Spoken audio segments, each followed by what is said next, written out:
Donc, Cyril Gann est d'origine guadeloupéenne et il est au MMA Factory. Et il y a un Ouais, autre combattant qui est au MMA Factory, mais qui, lui, est martiniquais, c'est Jordan Zebo. ouais. Des moins, mais j'en ai entendu parler aussi. Voilà, pour moi, ce sont des gens qui, au-delà de leur sport, je connais bien leur histoire, je connais l'histoire de leur peuple, et il y a une proximité qui est tellement forte avec moi que je, je, je vois avant tout les Martiniquais et les Guadeloupéens avant de voir les sportifs, moi. Et je connais leur histoire et elle me touche profondément. Il manquerait qu'un Kanak, un Wallisien ou un Polynésien pour que la boucle soit bouclée.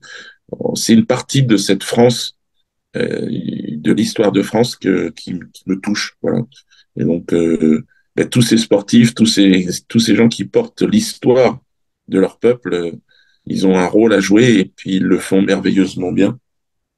Dans tous les sports d'ailleurs, hein, que ce soit le sport de combat ou le sport de l'athlétisme, le judo, les dériveurs, c'est magnifique et j'espère que bien il y a aussi et on n'en parle jamais mais les auteurs là je crois on a perdu Marie Scondé l'année dernière mais les auteurs antillais martiniquais guadeloupéens c'est ils ont aussi apporté tellement.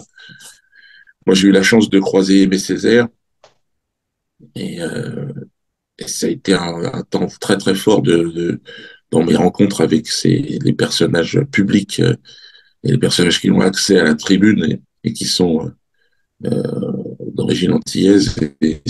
Et il m'avait dit faire rire avec la souffrance nègre, vous allez déranger du monde. Ben, c'est pas faux. Et puis, tous ces champions-là, ils portent cette souffrance et eux, ils l'expriment avec leurs poings. Et faut mieux pas se mettre en face de ces gens-là.